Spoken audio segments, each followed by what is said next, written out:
नमो भगवते वासुदेवाय। भगवान विष्णु जी और माता लक्ष्मी जी की कृपा आप पर और आपके सारे परिवार पर हमेशा बनी रहे। तो दोस्तों, आज आप सुनेंगे माघ मास महात्म्य की आगे की कथा को। इससे पहले के अध्याय में आपने जाना था कि किस प्रकार ऋषियों ने श्री सूत जी से पूछा था कि हे सूत नंदन, भगवान जलशायी वहाँ कैसे प्राप्त हुए और किस विधि से उनकी पूजा की जाती है। तब श्री सूत जी ने जो कुछ भी वर्णन किया उसका महात्म्य आज आप इस कथा में सुनिए। श्री सूत जी कहने लगे कि पूर्व काल में वाशकली नाम से प्रसिद्ध दानवों का एक राजा था। वह बड़ा बलवान और संपूर्ण देवता, गंधर्व, नाग और राक्षसों के लिए भी अजय था। उस महाबली दानव ने संपूर्ण भूमंडल को अपने वश में करके दैत्यों की सेना साथ लेकर देवलोक पर भी चढ़ाई कर दी। वहां देवताओं और असुरों में एक दूसरे का संहार करने वाला बड़ा भयंकर युद्ध हुआ। अंत में दानव राज वाशकली ने सेना तथा सामग्री सहित देवराज इंद्र पर विजय प्राप्त कर ली। तब देवराज इंद्र ने देवताओं के साथ स्वर्ग का सिंहासन छोड़कर श्वेत द्वीप निवासी भगवान विष्णु जी की शरण ली, जहाँ शेषनाग की शैया पर श्री हरि योग निद्रा को स्वीकार करके शयन करते हैं और देवी लक्ष्मी उनके युगल चरणाविंदों की सेवा में लीन रहती हैं।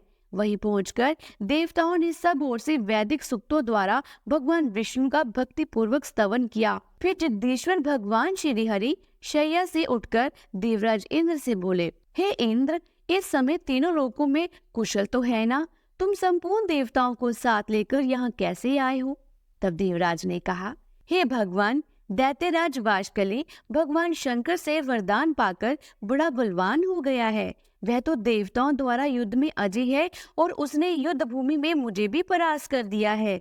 हे मधुसूदन, इस समय वह स्वर्ग लोक में निवास करता है और इसी कष्ट से मैं संपूर्ण देवताओं के साथ आपकी शरण में आया हूँ। प्रभु, पूर्व काल में हिरण्याक्ष और हिरण्यकशिपु के भय से तथा अन्य दुरात्माओं दैत्यों के आतंक से भी आपने ही हम सब देवताओं की रक्षा की है। अतः इस महाबली दानव वाशकली से भी आज हमारी रक्षा कीजिए। देवेश, आपको छोड़कर हम देवताओं के लिए दूसरा कोई उत्तम आश्रय नहीं है। तब श्री भगवान कहने लगे, हे इंद्र, समय आने पर मैं स्वयं उसे दंड दूंगा, इसलिए जब तक वह समय नहीं आता तब तक तुम कहीं तीर्थ भूमि में रहकर बड़ी भारी तपस्या करो। तब देवराज इंद्र ने कहा कि हे जगदीश्वर, मैं उस व्यक्ति का नाश करने के लिए किस क्षेत्र में तपस्या करूं, ये आप ही बताइए। भगवान विष्णु कहने लगे, हे इंद्र, चमत्कारपुर का एक क्षेत्र सिद्धिदायक है, इसलिए तुम वहीं जाकर उसके वध के लिए तपस्या करो। फिर देवराज इंद्र ने कहा, हे केशव, हम वाशकली से डरे हुए हैं, इसलिए आपके बिना वहां नहीं जाएंगे। इसलिए आप भी हमारे साथ स्वयं वहां चलिए। आपसे सुरक्षित होकर ही मैं वहां भारी तपस्या कर सकूंगा। फिर भगवान विष्णु जी ने तथास्तु कहकर देवताओं और माता लक्ष्मी जी के साथ चमत्कारपुर के क्षेत्र में पदार्पण किया। उस समय देवताओं ने अपने लिए पृथक पृथक आश्रम बनाया। भगवान विष्णु जी ने वहां के प्राचीन और सुवृष्ट कुंड में क्षीरसागर का आवाहन किया और श्वेत द्वीप की तरह वहां भी शयन करने लगे।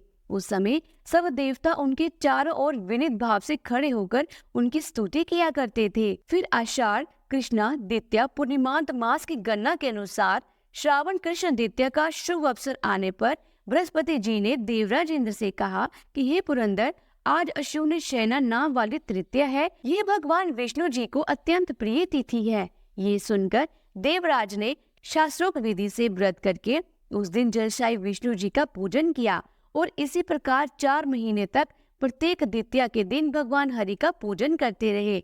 इससे वे दिव्य तेज से संपन्न हो गए।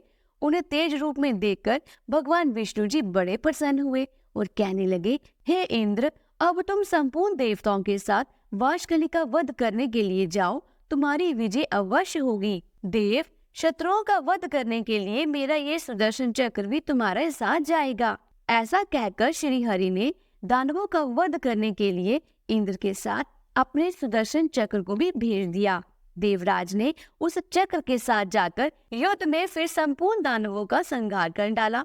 दानवराज वाशकली भी चक्र से मस्तक कट जाने के कारण वज्र के मारे हुए पर्वत की तरह पृथ्वी पर गिर पड़ा और वे बहुत से शूरवीर बैलून मत दानव युद्ध में मारे गए।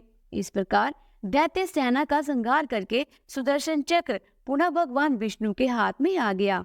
वह इंद्र आदि देवता भी निर्भय होकर पुनः भगवान विष्णु के समीप आए और उन्हें प्रणाम करके बोले, देवेश, आपके प्रभाव से हमारे सब शत्रु मारे गए और त्रिलोकी का अकंटक राज्य भी हमें प्राप्त हो गया। अब हमारे लिए सदैव कल्याण करने वाला तथा हमारे शत्रुओं को भय पहुंचाने वाला जो भी कर्तव्य हो उसका उपदेश कीजिए।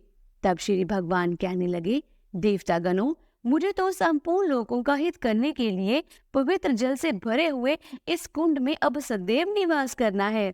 इसलिए तुम्हें प्रतिवर्ष यहाँ आकर प्रयत्न पूर्वक चातुर्मास में होने वाले अश्विनी शयन व्रत का पालन करना चाहिए, जिससे तुम्हारे शत्रु होंगे ही नहीं। दूसरा, जो भी मनुष्य भक्ति पूर्वक यहाँ आकर मेरी पूजा करेगा वह साधु पुरुषों के लोक को प्राप्त होगा। इंद्र, अब तुम स्वर्ग में जाकर राज्य करो। जब फिर आवश्यकता हो तब यहीं आकर मुझसे मिलना। श्री सूर्य जी कहते हैं कि इसके बाद देवराज इंद्र भगवान विष्णु को प्रणाम करके चले गए और भगवान लोकहित के लिए वहीं रहने लगे। हे ब्राह्मण, जो मनुष्य श्रद्धा पूर्वक भक्ति भाव से भगवान विष्णु जी की पूजा करता है वह परम गति को प्राप्त होता है। सब देवताओं ने मिलकर वहां द्वार का निर्माण किया है। वहां चौमासे में भगवान विष्णु का पूजन करके मनुष्य कामनाओं को प्राप्त कर लेता है। इसलिए सर्वथा प्रयास करके सभी मनुष्यों को उस द्वारका की पूजा करनी चाहिए। श्री सूर्य जी कहते हैं कि हे विप्रवरों, उस क्षेत्र में एक दूसरा कुंड भी है जो विश्वामित्र ऋषि के द्वारा प्रकट किया गया है और वह सभी कामनाओं को पूर्ण करने वाला है। तब ऋषियों ने पूछा कि हे सूत नंदन, विश्वामित्र मुनि का वह निर्मल तीर्थ किस समय वहां प्रतिष्ठित हुआ है? सूर्य कहने लगे, वहां पहले से ही एक साधारण झरना था जो पृथ्वी पर महामाते से युक्त होकर बहता था। फिर उसी में देव नदी गंगा वह स्वयं आकर स्थित हुई, जिसमें स्नान करने वाला पुरुष तत्काल सभी पापों से मुक्त हो जाता है। और जो मनुष्य वह पितरों के उद्देश्य से श्रद्धा पूर्वक श्राद्ध कर्म करता है उसका वह श्राद्ध पितरों को अक्षय तृप्ति प्रदान करने वाला होता है।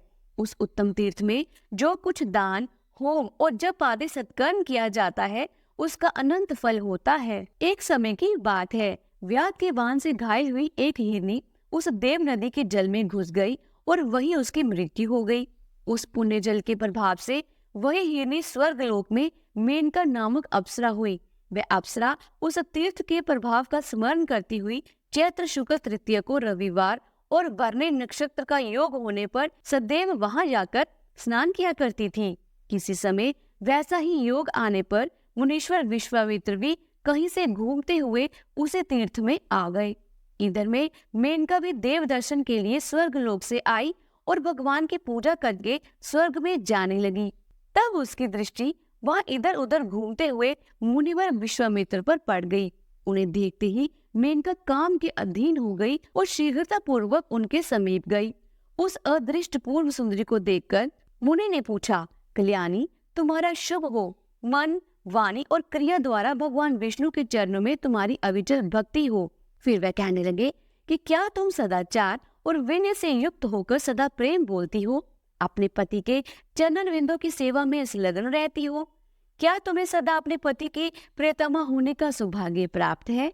क्या पति के सामने या परोक्ष में भी तुम दान आदि से अपने बंधु बांधवों का सत्कार करती हो?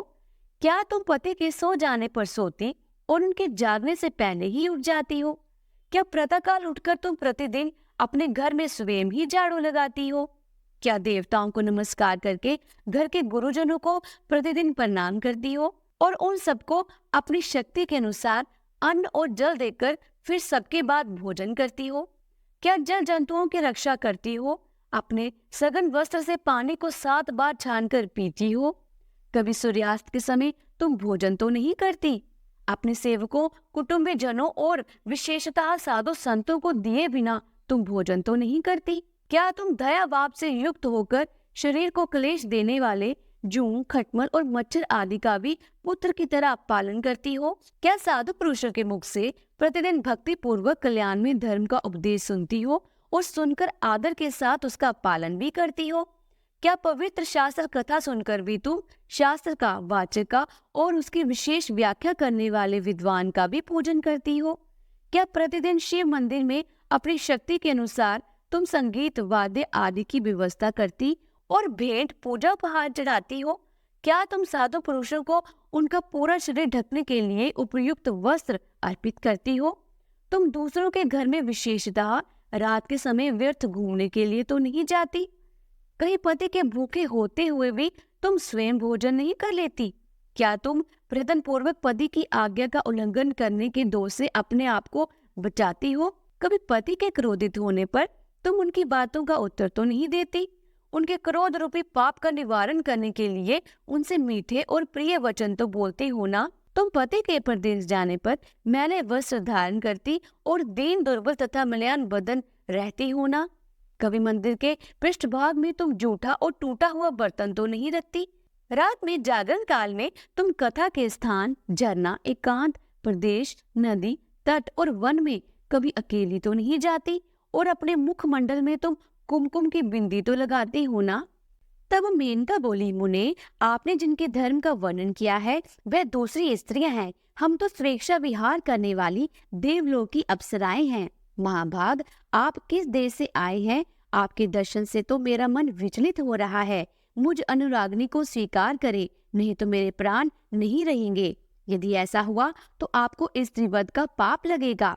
विश्वामित्र जी कहने लगे, हे बद्रे, हम तो शिव शास्त्रों की आज्ञा के अनुसार चलने वाले ब्रह्मचारी हैं। समस्त व्रतधारियों और विशेषतः शिव भक्तों का मूल धर्म है ब्रह्मचर्य व्रत का पालन। इसलिए हम जैसे लोगों से तुम फिर कभी ऐसी बात मत करना। व्रतधारी और शिव भक्त पुरुष 100 वर्षों से अधिक समय तक जो तपस्या करता है वह एक बार की स्त्री प्रसंग से नष्ट हो जाती है। जो पापात्मा स्त्री को स्वीकार करता है उसका शिव उपासना संबंधी व्रत व्यर्थ जाता है। भगवान शिव के भक्तों को स्त्रियों के साथ बातचीत करने से भी पाप लगता है। इसलिए तुम शीघ्र यहाँ से चली जाओ। तुम जीवित रहो या मर जाओ, परंतु मैं तुम्हारी इस बात को नहीं मानूंगा। व्रती पुरुषों को स्त्रीवध की अपेक्षा स्त्री संगम से ही अधिक पाप लगता है। स्त्रीवध करने पर तो प्रति पुरुषों के लिए विद्वानों ने प्रायश्चित बतलाया है, परंतु उनके संगम से जो दोष लगता है उसका कोई प्रायश्चित नहीं कहा। इसलिए तुमको यहाँ से चले जाना चाहिए। केवल व्रती पुरुषों को ही स्त्री संगम से पाप लगता है ऐसी बात नहीं है। जो व्रत से बाह्य है ऐसे पुरुष भी स्त्रियों में आसक्त होने पर नीचे गिर जाते हैं। इसलिए समागम की बात तो दूर है। जो बुद्धिमान अथवा कल्याण चाहे वह स्त्रियों के साथ वार्तालाप भी ना करे। श्री सूत जी कहते हैं कि विश्वामित्र जी की ये बात सुनकर क्रोध से भरी हुई मेनका ने उन्हें श्राप दे दिया। ओ दूरमते, मैं तो तुम्हारे प्रति अनुरक्त थी, फिर भी तुमने मेरा त्याग किया है। इसलिए आज ही तुम वृद्ध अवस्था से जर्जर शरीर वाले हो जाओ। तुम्हारे बाल सफेद हो जाएं और शरीर में झुर्रियां पड़ जाएं। उसके ऐसा कहने पर मुनि श्रेष्ठ विश्वामित्र उसी क्षण वैसे ही हो गए।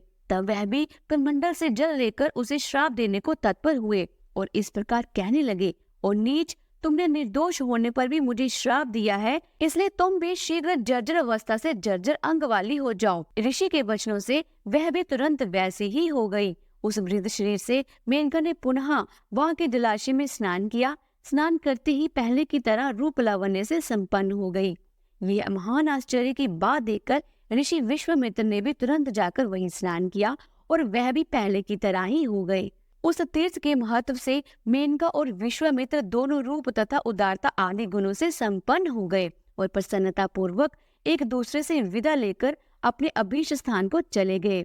उस तीर्थ का ऐसा महत्व जानकर महर्षि विश्वामित्र ने वहां देवाधिदेव महादेव जी का लिंग स्थापित किया और उस उत्तम तीर्थ में बड़ी भारी तपस्या की। उन्होंने सरोवर को और भी विस्तृत कर दिया। वह स्नान करके जो पुरुष उस उत्तम विश्वामित्रेश्वर लिंग का पूजन करता है वह भगवान शिव के लोक में जाता है। आज भी उस तीर्थ में गंगा जल के समान पवित्र जल दिखाई देता है जो सब पापों को हर लेने वाला है। जो श्रद्धा युक्त पवित्र हृदय से वहां स्नान करता है वह सर्वदेव पूजित विष्णु लोक को जाता है। श्री सो जी कहते हैं, हे महर्षियों, हटकेश्वर क्षेत्र में एक दूसरा परम सुंदर सारस्वत तीर्थ है। वहां स्नान करने वाला गूंगा मनुष्य भी बोलने में पटु हो जाता है और वह ब्रह्मलोक तक के सभी लोकों में अपनी रुचि के अनुसार जाता है। प्राचीन काल में बलवर्धन नाम से विख्यात एक राजा थे जो समुद्र पर्यंत संपूर्ण पृथ्वी को अपनी भुजाओं के बल से जीतकर उसका उपभोग करते थे। उनके सर्वलक्षण संपन्न एक पुत्र हुआ। पिता ने 12वें दिन श्रेष्ठ ब्राह्मण को बुलाकर उसका नाम अम्बुबाची रखा। वह राजा का लाड़ प्यार पाकर वह बालक प्रतिदिन बढ़ने लगा, परंतु जन्म से ही मूक होने के कारण वह कुछ भी नहीं बोल सकता था।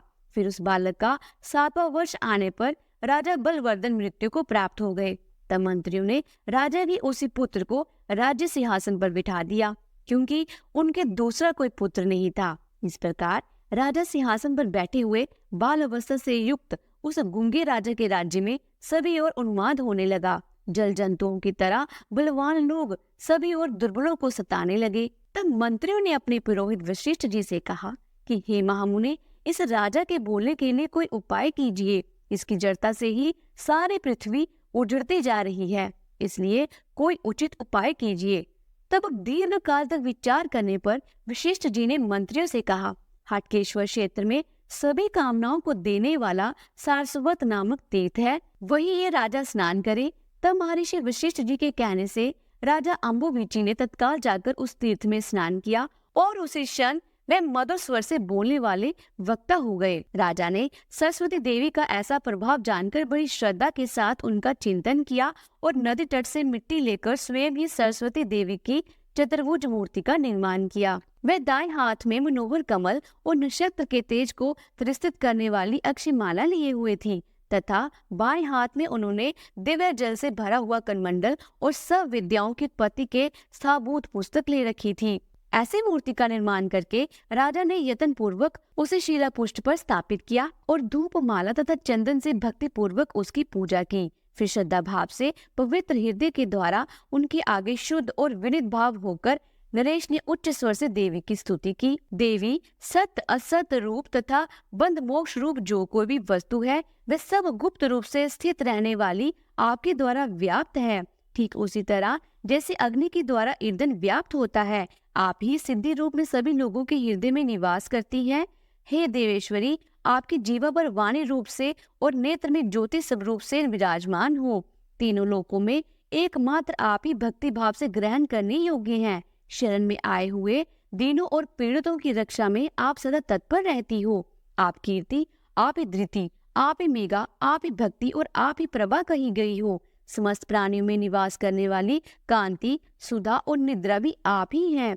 तुष्टि, पुष्टि, श्री, प्रीति, स्वाहा, सुधा, रात्रि, रति, पृथ्वी, गंगा, सत्य, धर्म, मनस्वनी, लज्जा, शांति, स्मृति, दक्षा, गौरी, रोहिणी, क्षमा, कुहु, राका, अदिति, ब्रह्माणी, विनीता, लक्ष्मी, कटरु, दाक्षिणी, सती, शिवा, गायत्री, सावित्री, कृषि, वृष्टि, श्रुति, कला, वेला, नारी, त्रुटि, रसना और सरस्वती सब कुछ आप ही हो। इसके सिवा तीनों लोकों में और जो कुछ भी है जो अधिक होने के कारण मेरे द्वारा नहीं गाया गया हो, वह सब चेष्टाओं युक्त और चेष्टा रहित वस्तुएं आप ही सब रूप हैं। गंधर्व, किन्नर, देवता, सिद्ध, विद्याधर, नाग, भूत, दैत्य और विनायक गण आदि सब आपके ही प्रसाद से परम सिद्धि को प्राप्त हुए हैं।